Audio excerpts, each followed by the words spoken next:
Untuk kaitannya dengan DNA, apakah itu menabrak struktur fondasi yang selama ini ulama-ulama Sawadul A'zam bangun mengenai tes DNA di dalam polemik nasab ini? Apakah itu menabrak struktur? Nah, itu kita pakai ada usul fikih. Al-hukmu ala syai'in far'un an tasawwuri. Menghukumi sesuatu itu adalah bagian daripada tasawurnya, yaitu deskripsinya. Kita deskripsikan dulu, dudukan dulu DNA ini apa, bagaimana basmah al-wirathiyah ini.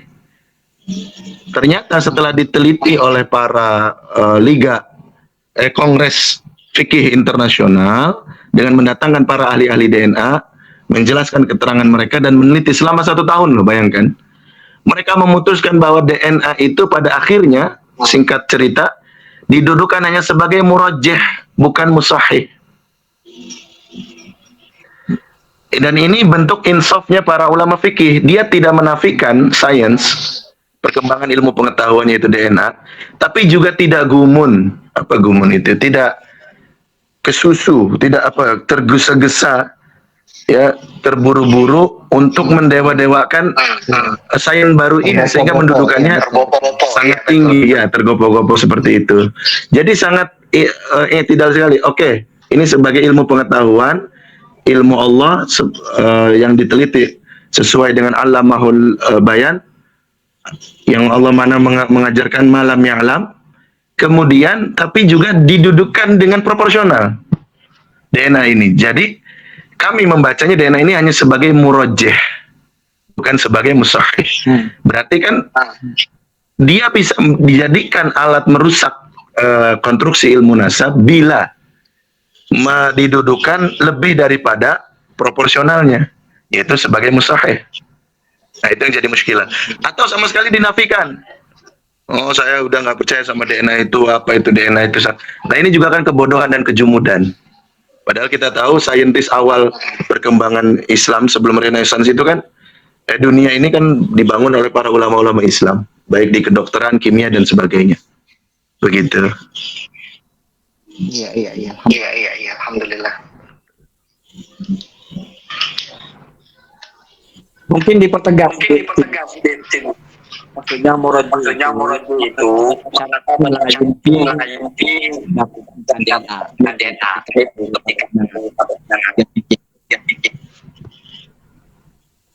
ya, artinya muraji itu kan artinya penjelas, ya. Yang namanya penjelas itu sifatnya berfungsi untuk sesuatu yang buram. Nah, kalau sesuatunya sudah wadih, maka untuk apa? Begini, ayah saya suka ngasih analogi begini. Ada orang nyalain petromak, tahu petromak ya? Iya. Lampu pijar zaman dulu tuh. Iya, ada orang nyalain petromak di bawah sinar matahari siang bolong. Itu orang apa namanya? Lah, kedudukan DNA, walaupun dia wa in kana murajjihan, sebagai murajjih di hadapan ilmu nasab yang sudah secara tasalsul diwariskan oleh para ulama dengan segala tatawuratnya, ya, perkembangannya, itu seperti petromak di hadapan matahari. Ya, kamu udah ada matahari, ngapain sibuk sama petromak begitu? Kecuali kalau dalam rumah gelap.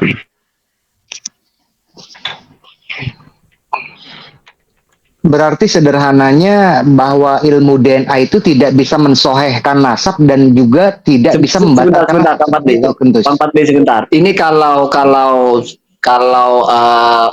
sebenarnya karena istimewa saja. Ini masalah ini. Bagus Ibrahim ini. Kalau dia tidak saya mood itu suaranya di feedback. Makanya saya matikan dulu.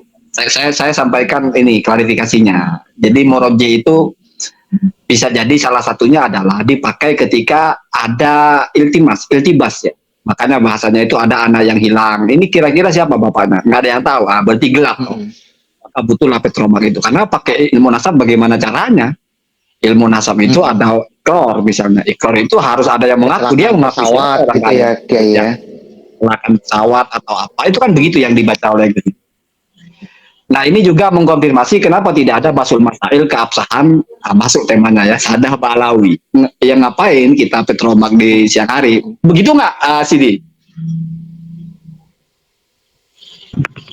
Ya betul sekali, kurang lebih seperti itulah.